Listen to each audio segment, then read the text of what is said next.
Good morning my dear students.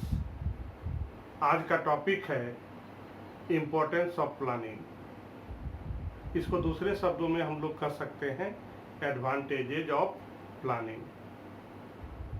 Planning का characteristics ही इसका advantages और डिसएडवांटेजेज है। प्रत्येक व्यक्ति या वस्तु का जो लक्षण होता है, गुण होता है, वही उसका मेरिट्स और डिमेरिट्स होता है। प्लानिंग मैनेजमेंट का फर्स्ट और मोस्ट इम्पॉर्टेंट फंक्शन है। इसकी आवश्यकता प्रत्येक मैनेजरियल लेवल पर होती है। इसके अभाव में किसी भी बिजनेस ऑर्गेनाइजेशन की सारी प्रोसेस मीनिंगलेस हो जाएगी। ऑर्गेनाइजेशन का आकार और प्रॉब्लम को इंक्रीज होने के कारण इसका इंपॉर्टेंस और भी बढ़ गया है। इतना ही नहीं, आज के बिजनेस को एक ऐसे इन्वायरमेंट में सरवाइव करना पड़ता है जो अनसर्टेन और रेगुलर चेंजेज में परिवर्तन होने के कारण भी करना पड़ता है। प्लानिंग के अभाव में फ्यूचर में होने वाली अनसर्टेन घटना, इंसिडेंट का अनुमान लगाना असंभव नहीं बल्कि कठिन अवश्य है। बिजनेस ऑर्गेनाइजेशन में प्लानिंग का इंपॉर्टेंस अथवा एडवांटेजेज को हम निम्नलिखित बातों से स्पष्ट कर सकते हैं। सबसे पहला है, प्लानिंग प्रोवाइड्स डायरेक्शन। प्लानिंग दिशा प्रदान करता है। प्लानिंग के द्वारा ऑर्गेनाइजेशन के ऑब्जेक्टिव को सिंपल और सरल में परिभाषित किया जा सकता है। इसका परिणाम यह होता है कि सभी कर्मचारी को एक ऐसे डायरेक्शन मिल जाती है जिसकी और सभी के प्रयास केंद्रित हो जाते हैं। मेरा कहने का मतलब है मेरे प्यारे बच्चों कि प्लानिंग जो है वो एक डायरेक्शन प्रोवाइड करता है। लोगों को पता चलता है कि किस दिशा में हम लोगों को काम करना है और उस ऑर्गेनाइजेशन के अंदर में जितने भी लोग होते हैं उस टारगेट को पाने के लिए सभी मिलजुल करके काम करते हैं। इसको स्पष्ट रूप से समझने के लिए हम लोग एक एग्जाम्पल ले सकते हैं। मान लीजिए कि एक कंपनी के प्लानिंग के अंतर्गत अपना सेल्स टारगेट निर्धारित करती है।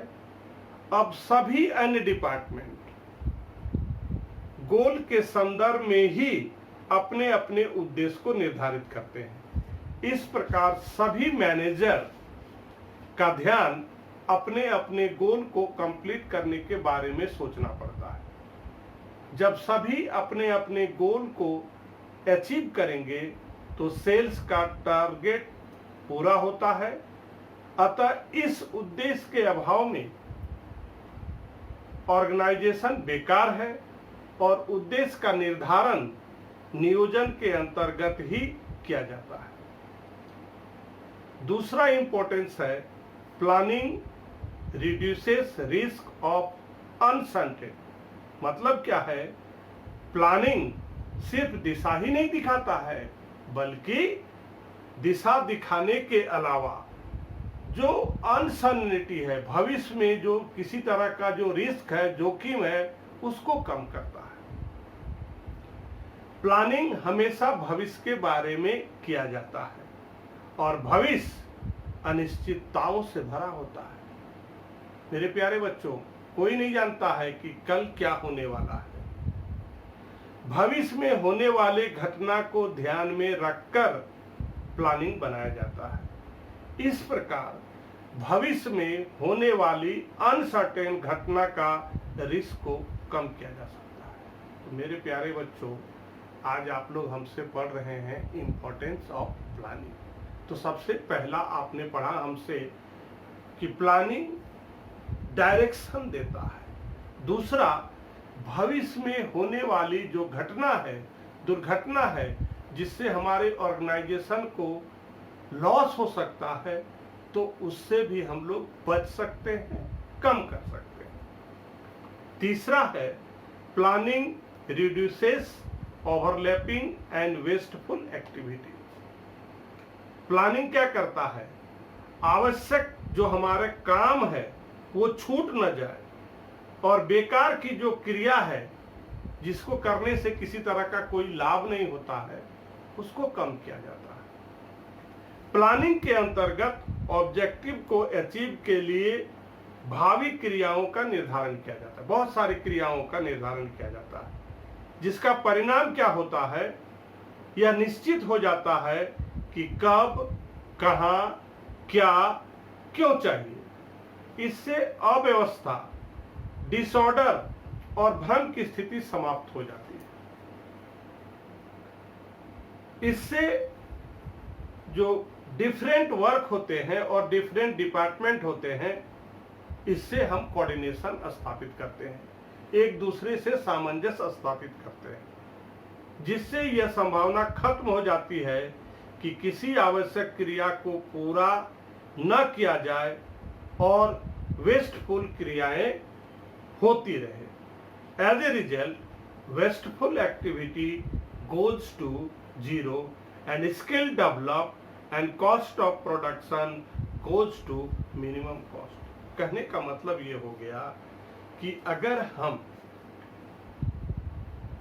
प्लानिंग का यूज करेंगे तो उससे क्या होगा, जो कॉस्ट ऑफ प्रोडक्शन है वो कम हो जाएगा, और कॉस्ट ऑफ प्रोडक्शन कम होने से बिजनेस में, ऑर्गेनाइजेशन में प्रॉफिट हमारा क्या हो जाता है, इंक्रीज हो जाता है। एग्जाम्पल, किसी पार्टिकुलर मंथ में कितने अमाउंट की जरूरत है, उसका मैनेज फिनांस डिपार्टमेंट के द्वारा किया जाता है। मान लीजिए this amount is more than और less than the required amount. अगर मान लीजिए वह राशि जो हमने एक प्लानिंग बनाया है और फिनांस डिपार्टमेंट के द्वारा अगर कम अर्जित किया जाएगा या कभी अधिक हो जाता है, तो कम होने से जो हमारा टारगेट है सेल्स का, जो प्रोडक्शन ऑफ कॉस्ट है, माल बनाने में पैसे की कमी आएगी, जिससे सेल्स का टर्नओवर पूरा नहीं हो सकता है। और अगर फिनेंस डिपार्टमेंट के द्वारा पैसा अधिक लाया जाएगा तो बेवजह हमको उस पैसे का इंटरेस्ट देना पड़ेगा, जिससे बिजनेस में लॉस हो सकती है। मेरे प्यारे बच्चों, आज हम लोग पढ़ रहे हैं इम्पोर्टेंस ऑफ प्लानिंग। उसी के क्रम में नंबर 4, चौथे नंबर पर आता है, प्लानिंग प्रमोट्स इनोवेटिव आइडिया।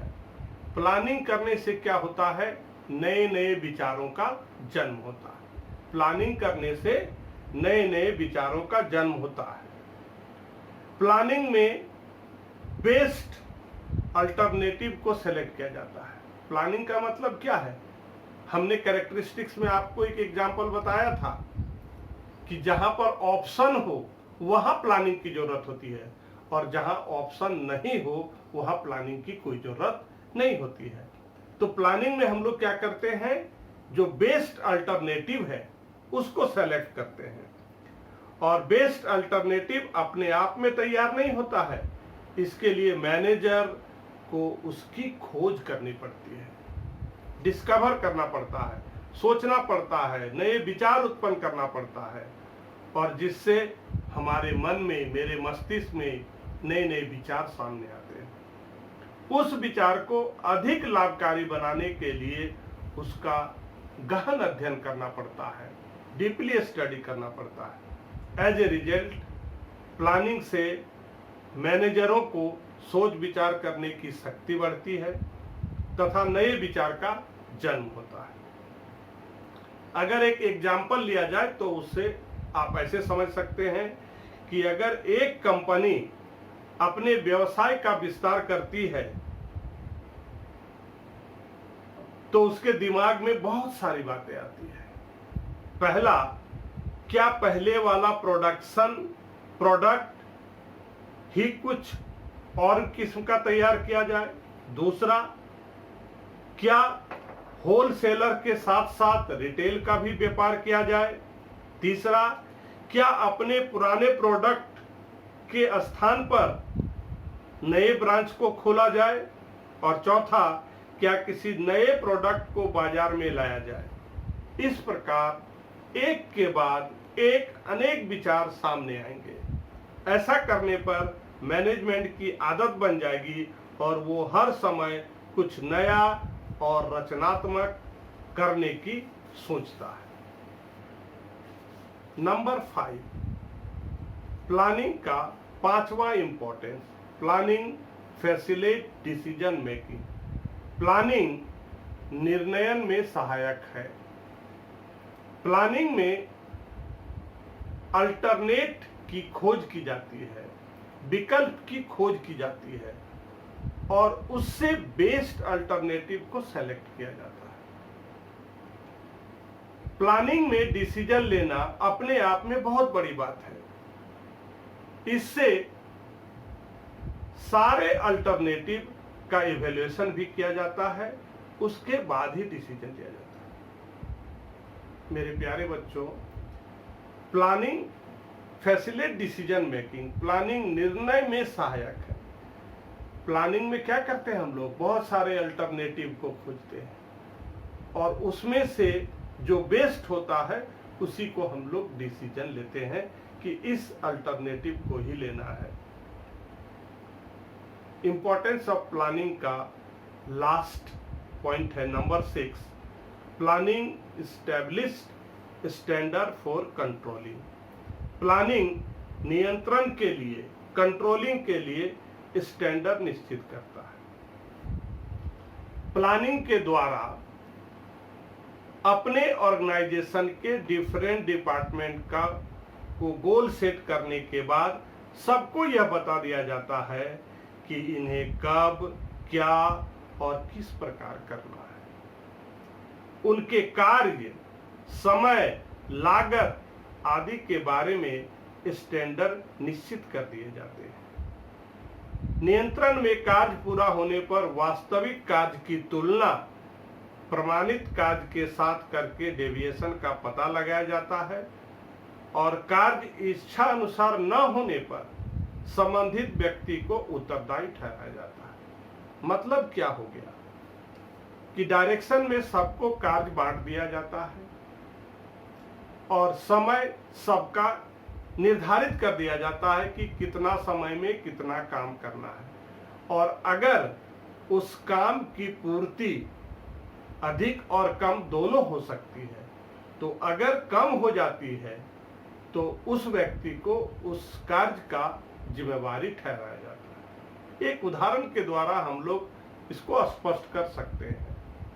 एक लेबर के लिए एक दिन में 10 यूनिट काम करना है, निश्चित कर दिया गया, लेकिन वो वास्तव में सिर्फ 8 ही इकाई काम कर पाता है। इस प्रकार ऑर्गेनाइजेशन में एक व्यक्ति के द्वारा 2 इकाई का ऋणात्मक विचलन आता है। इसके लिए हम लोग उस व्यक्ति को ही उत्तरदायी ठहराते हैं। तो मेरे प्यारे बच्चों, आज आप हमसे पढ़ रहे थे इम्पोर्टेंस ऑफ प्लानिंग। उम्मीद करता हूं कि सारे बच्चों को समझ में आया होगा। Thank you, have a nice day.